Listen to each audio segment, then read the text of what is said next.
여러분 때로 하나님이 불면증도 쓰시는 거 아시죠? 진짜로 그래요. 창세기 41장 보면 왕이 불면증에 걸리거든요. 왜냐하면 꿈을 꿨는데 이 꿈이 도대체 무슨 꿈인지 모르겠는 거예요. 그래서 애굽의 술사들을 다 불렀어요. 꿈을 얘기해줘요. 몰라요. 예, 막 소가 와서 막 잡아먹는 얘기잖아요. 예. 그때 요셉이 등장하죠. 요셉이 그래서 꿈을 잘 또 해석해 주죠. 다니엘 2장에 보면 거기서도 느부갓네살이 불면증에 걸려요. 꿈을 꿨거든요. 자다가. 그래서 바벨론의 술사들을 또 다 부릅니다. 알아맞혀 보라는 거예요. 내가 무슨 꿈 꿨는지. 근데 술사들이 황당하잖아요. 아니 꿈을 얘기해줘야지 내가 얘기를 해주지 무슨 뜻인지. 얘기도 안 해주고 이제 얘기를 하라니까. 그래서 뭐라고 하냐면 아주 중요한 얘기를 해요. 그들이. 친히 이 안에 들어온 사람만이 그걸 해석할 수 있다는 거 얘기하고. 친히. 결국 다 죽이래요. 다 죽였어요. 그리고 또 이제 애굽의 술사가 거기만 있는 게 아니라 또 있으니까 다니엘과 세 친구도 찾아요. 그러니까 다니엘과 세 친구는 이 왕실에서 다른 교육 받은 게 아니에요. 술사가 되는 교육을 받은 거예요. 그러니까 천체를 분별하고 막 그런 거 있잖아요. 그래서 점쟁이 만든 거예요. 쉽게 얘기하면. 똑똑한 점쟁이들. 지금도 정치하는 사람들 옆에는 점쟁이들 있죠? 있잖아요. 네. 온갖 사람들이 있잖아요. 그 당시엔 더 심했을 거 아닙니까? 그러니까 있는 거예요. 그런 사람들이 키워내는 거예요. 왕실에서. 그러니까 다니엘은 워낙에 또 탁월한 사람이니까 또 새 친구도 마찬가지 찾았어요. 그래도 뭐 자기까지 온 거예요, 이제. 그 이제 뭐 약간 이제 큰일 났잖아요. 여기서 이제 죽을 순 없으니까. 그래서 뭐 사드락과 메삭과 아벳느고에게 이제 얘기해요. 하나님께 우리 기도하자. 전심으로 진짜 기도하자. 이건 하나님이 안 알려주면 우리 이제 여기서 끝이다. 그래서 열심히 기도합니다. 그리고 하나님께서 그에게 알려주시죠. 꿈을 알아맞혀요. 기가 막히게. 왜냐?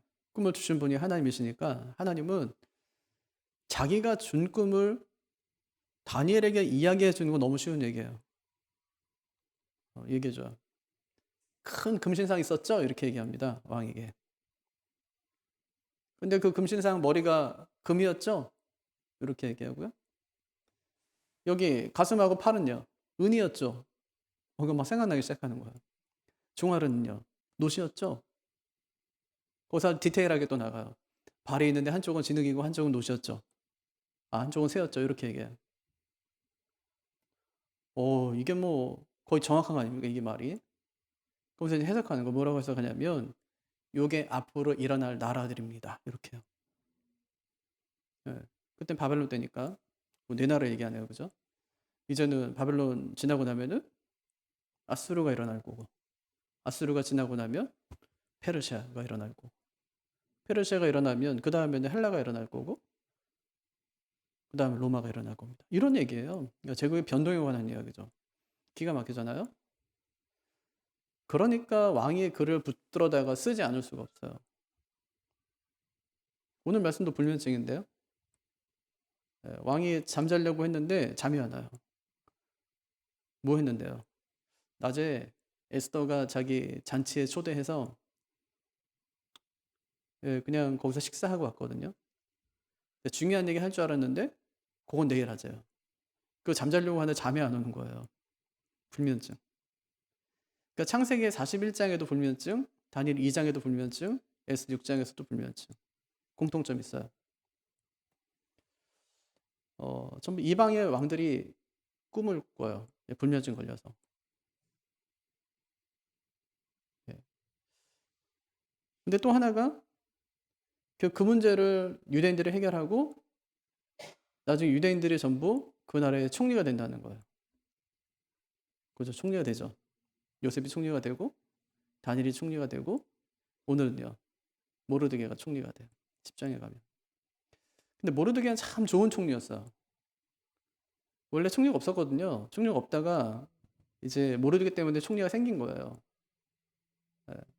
그러니까 지금 하만이 총리를 하고 있는데 이 하만의 마음에는 뭐가 있냐면 내가 왕이 돼야지 하는 거예요. 모르드게는 아니에요. 모르드게는 이름도 없이 왕을 섬겼대요. 이름도 없이. 자기는 그냥 다 감추고 왕만 드러나게. 예, 좋은 총리가 된 거예요. 그러니까 때로는 성경에 보니까 하나님께서 불면증도 사용하세요. 그러니까 오늘 아하수에로가 불면증에 딱 왔어요. 이 잠이 안 와요. 그랬더니 뭐 해요? 역대지략. 우리로 하면은 조선왕조 칠록. 예, 그거 갖고 오라는 거예요. 좀 읽게. 예.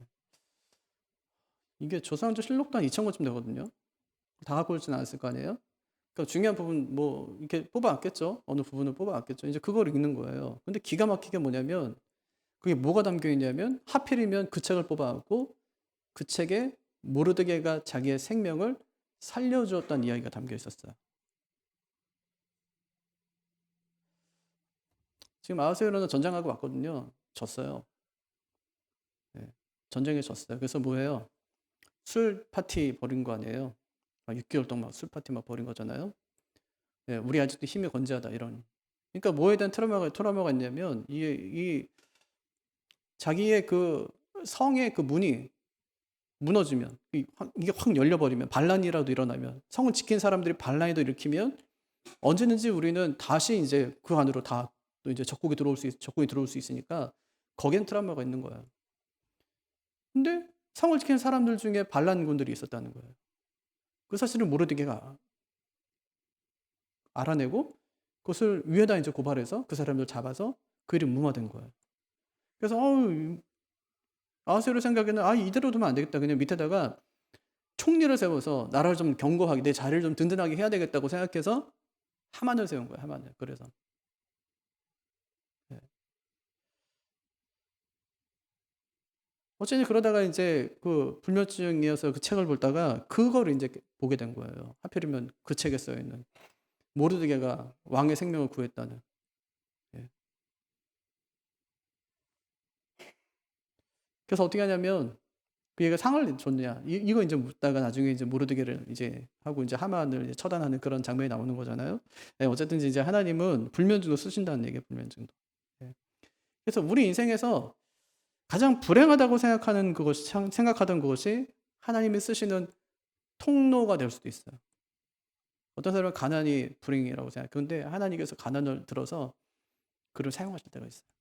어떤 사람 몸이 아파요. 근데 하나님께서 그 아픈 몸을 들어서 하나님이 사용하실 때가 있어요. 왜 잠이 안 왔을까? 뭐 여러 가지 이유가 있지만 모르잖아요. 뭐 왜 잠이 안? 그럼 뭐 이유가 어디 있어요? 낮에 커피를 마셨든지 아니 뭐 때문에 하여튼 뭐가 맞은 거죠. 뭐 어쨌든 뭐 잠이 안 왔어요. 근데 미드라시가 뭐라고 하냐면 이건 해설서거든요. 미드라시 해설서 뭐 성경은 아니고요. 미드라시가 뭐라고 해설하냐면 하만이 칼을 잡고 자신을 죽이는 꿈을 꾸었기 때문이다. 예. 그 다음에 잠이 안 왔다는 얘기예요. 원래 좀 꿈자리가 뒤숭숭하면 그 다음에 잠이 안 오잖아요. 그러니까 잠을 못 자는 것도 참 괴롭지만 생각이 많아져서 더 괴로운 법입니다. 예, 불면증에 걸리면 생각을 밟아요. 잠이 더 안 오는 거예요. 아하수에로 그랬거든요. 1절 보니까 그날 밤에 왕이 잠이 오지 아니하므로 4절을 보니까 밤을 꼬박 샜어요. 안 자고 뭐 했을까요? 생각한 거예요. 탈무드는 이 구절을 이렇게 해석해요. 그 무슨 생각했을까? 이런 생각했다는 거예요. 에스더가 하만을 잔치에 초대한 까닭이 뭘까? 혹시 나를 죽이려고 둘이 음모를 꾸미는 것은 아닐까? 그렇다면 왜 지인들은 이 사실을 나에게 보고하지 않았을까? 행여 누군가 정성을 다해 나를 보필했지만 적당한 보상을 받지 못한 것은 아닐까? 그래서 화가 나서 나를 죽이려는 음모를 알면서도 나에게 말해주지 않은 것은 아닐까? 그래서 그것을 알아보기 위해 왕이 역대일기를 가져와라. 그렇게 했다는 거예요. 그러니까 요거는 이제 탈무드가 읽어낸 행간이니까 꼭 그런 건 아니에요. 근데 저는 이 왕이 이 역대일기를 읽은 것보다 더 기가 막힌 건 뭐냐면 5년 전에 모르드게가 왕의 목숨을 구해준 그 부분을 꺼내서 읽었다는 거예요. 예. 이것이 우연을 가장한 필연이죠. 하나님께서 딱 그 부분을 뽑아서 읽게 하신 것입니다. 잠언 16장에도 그런 말씀이죠. 제비는 사람이 뽑지만 제비는 사람이 뽑아요. 그런데 모든 일을 작정하기는 여호와께 있느니라. 하나님께 있다는 말이에요. 예.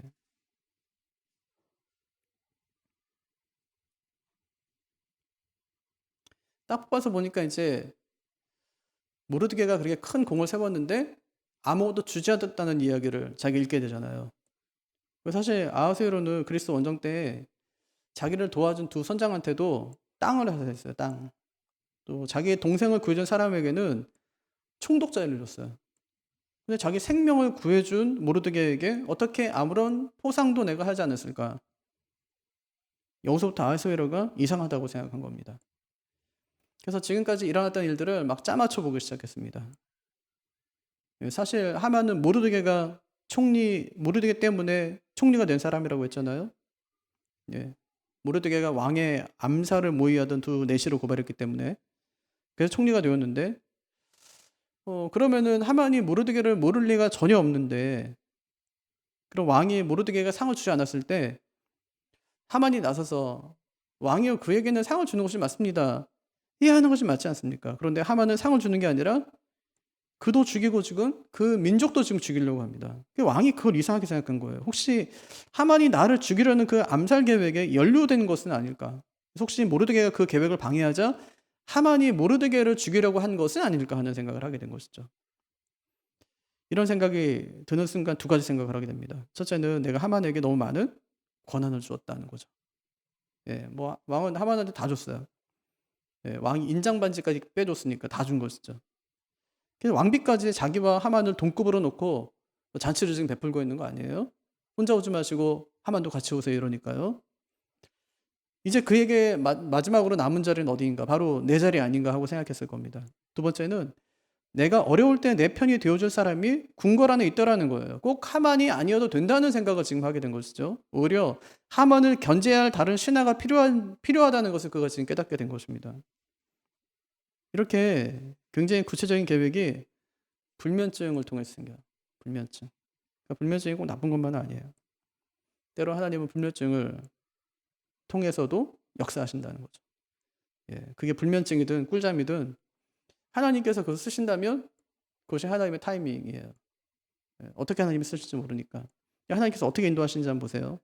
6절에 보면 하만이 들어보거늘 왕이 묻되 왕이 존귀하게 하기를 원하는 사람에게 어떻게 하여야 하겠느냐. 그래요.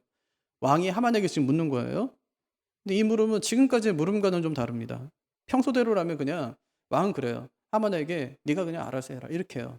근데 이번에 어떻게 하냐면 상의하잖아요. 그의 생각을 들어요. 그리고 자기가 결정해요. 예.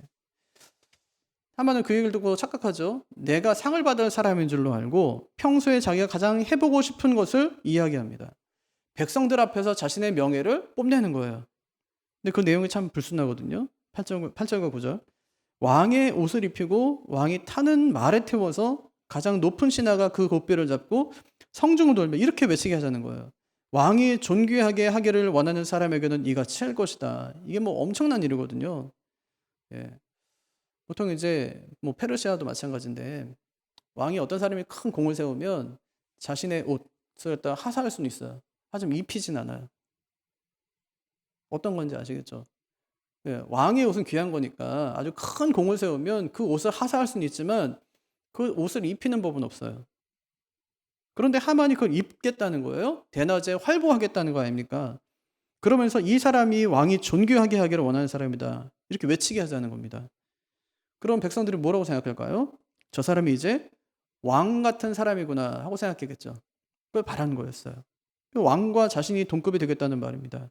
왕이 이 말을 듣자마자 자신이 지금까지 의심했던 것이 근거가 없는 것이 아니었음을 확신하게 돼요. 아, 하만이 내 자리를 노리는 거구나. 예, 그 의심이 확신이 되었습니다. 예, 하만이 지금 자만심에 빠져 있어요. 자기 기만적 자만심이에요. 단순한 것도 보지 못하게 하는 아주 어리석은 자만심입니다. 아주 자기를 죽이는 것이죠. 교만이 왜 나쁠까요? 자신을 어리석게 만들기 때문이에요. 그러니까 하나님이 좀처럼 싸우겠다는 얘기는 없는데 교만한 자 내가 대적하겠다고 말씀하세요. 그래서 교만은 패망의 선봉이에요. 왜? 하나님이 대적하니까. 하나님과 싸워서 이길 사람이 누가 있겠습니까? 교만이 그만큼 위험하다는 얘기예요. 왕의 대답이 뭐죠? 너는 네가 말하는 대로 그렇게 하라는 거예요. 누구한테? 너한테가 아니라 모르드게에게. 다 알고 얘기하는 거예요. 예. "어떻게 하면 좋겠니?" 하면서 가로가 있어요. 이 사람이 누군데요. 이 사람이 누군데 "어떻게 하면 좋겠니?"가 아니고 "어떻게 하면 좋겠니?" 하고만 물어요. 하만이 착각하죠. "나인가 보다." 이렇게요. 근데 왕은 아니에요. 모르드게. 정확히 알고 있었어요. 모르드게에게 그렇게 하라. 네가 말한 것을 하나도 빠뜨리지 말라. 그렇게 얘기하죠. 이것이 반전이고 역전입니다. 모르드게를 교수형에 처리했던 하만이 졸지에 경마자비가 되어서 모르드게를 칭송하는 자리까지 내려가는 겁니다. 이것이 역전이죠. 반전이고요. 뒤집히는 이야기예요. 십자가 사건과 똑같아요. 마귀는 예수님이 딱 죽으니까 이제 끝난 줄 알았어요. 아, 이제 끝났구나. 우리가 이겼구나요. 근데 실상은 십자가로 인해서 마귀가 멸망을 받습니다. 인간과 하나님이 연결된 관계를 십자가로 그냥 끊어버린 줄 알았는데 도리어 십자가로 인간과 하나님이 연결돼 버려요. 세상은 예수님을 죽임으로 마귀가 이긴 줄 알았는데 그것은 마귀의 대실패로 끝나고 말더라 하는 겁니다. 그래서 예수 안에 있으면 실패가 승리가 돼요. 버림이 구원이 되고요. 반전과 역전이 일어나게 되는 거죠. 그래서 바울이 이렇게 고백합니다. 우리는 속이는 자 같으나 참되고 무명한 자 같으나 유명한 자요. 죽은 자 같으나 보라 우리가 살아있고 징계를 받은 자 같으나 죽임을 당하지 아니하고 근심하는 자 같으나 항상 기뻐하고 가난한 자 같으나 많은 사람은 부유하게 하고 아무것도 없는 자 같으나 모든 것을 가진 자로다. 이렇게 얘기해요. 반전이죠. 완전한 역전이 일어나는 겁니다. 충격에 빠진 하만이 모르드게를 부릅니다.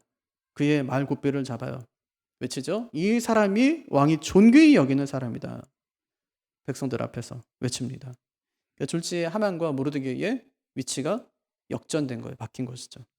하나님이 하신 일을 보십시오. 모르드게는 사장에서 궁궐 앞에서 막 투쟁하면서 왕후가 준 새 옷도 거부한 사람이에요. 그렇게 죽음을 각오하고 하나님 앞에 있었더니 어떻게 됐어요? 이제는 왕후가 준 정도의 옷이 아니라 아예 왕복을 입혀요. 네, 아예 왕복을 입혀요. 그러니까 중요한 것은 사람 앞에 서지 않고 하나님 앞에 서는 것이 중요합니다. 이제 하만이 죽고 싶은 심정으로 집에 돌아왔어요. 억울하고 분하고 창피해서 못 살 것 같았습니다. 성 안에 10층 높이로 세워둔 그 장대만 생각하면 너무 부끄러워서 어떻게 할 수가 없는 거예요.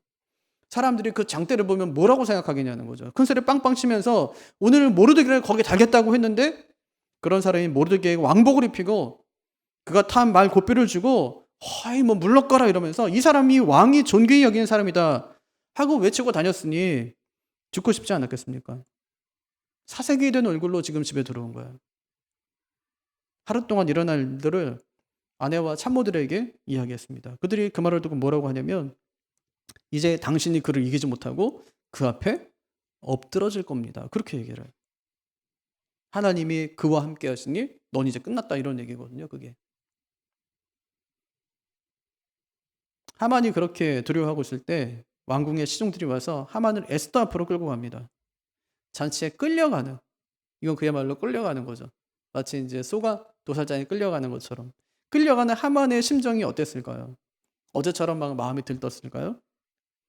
어제 하만이 세운 장대가 위험해 보여요. 저 장대에 과연 누가 달릴 것인가? 말씀을 정리하겠습니다. 하나님은요, 이 일을 하기 위해서 왕을 흔들어 깨웁니다. 우리 삶 속에도 우연처럼 보이는 필연이 얼마나 많아요. 우연처럼 보이는 일인데 그 일을 통해서 하나님께서 하신 일들이 얼마나 많냐고요. 세상에 참 우연처럼 보이는 일이 참 많아요. 근데 우연히 시작된 일이 나중에 엄청난 결과를 맞게 되는 일들도 많죠. 예를 들면은 뉴턴이 만유인력 법칙을 발견한 것도 우연히 사과 하나가 뚝 떨어지는 것을 보고 그것을 발견해요. 플레밍이 페니실린을 발견한 것도 마찬가지죠. 미생물 배양 실험을 하다가 포도상 구균을 기르던 접시를 배양기 안에 둬야 되는데 밖에다가 두고 휴가를 떠났는데 거기서 페니실린을 발견하게 돼요. 다이너마이트 역시 마찬가지죠. 우연히 발견했는데 나중에 우연이 아니었어요. 그럼 지금까지 우리가 살아온 날들 한번 보십시오. 우리가 땀을 뻘뻘 흘리며 수고한다고 열매가 생기는 것은 아니에요. 하나님의 일하심을 이해하고 그분과 같이 나아갈 때 우연을 통해 찾아오시는 하나님의 손길을 우리가 누리게 되는 것입니다. 그때 우리가 무릎을 탁 치면서 하는 말이 있어요. 야, 진짜 신앙생활 재밌구나. 예. 진짜 신앙생활 너무너무 재밌구나. 하나님은 정말 멋지구나. 그렇게 외치는 것이죠. 우리 위기 때마다 작동되는 이 하나님의 우연의 역사가 오늘 우리의 삶에도 함께 하기를 바랍니다. 우연이 없어요. 그래서 오늘 에스더와 모르드게의 반전의 이야기가 오늘 우리의 이야기가 되기를 바랍니다. 불면증을 통해서도 역사하신 하나님께서 오늘 우리의 삶도 붙드시고 우리를 스토리 메이커로 만들어 가시는 그 은혜와 축복이 저희 여러분에게 있기를 바랍니다. 예, 같이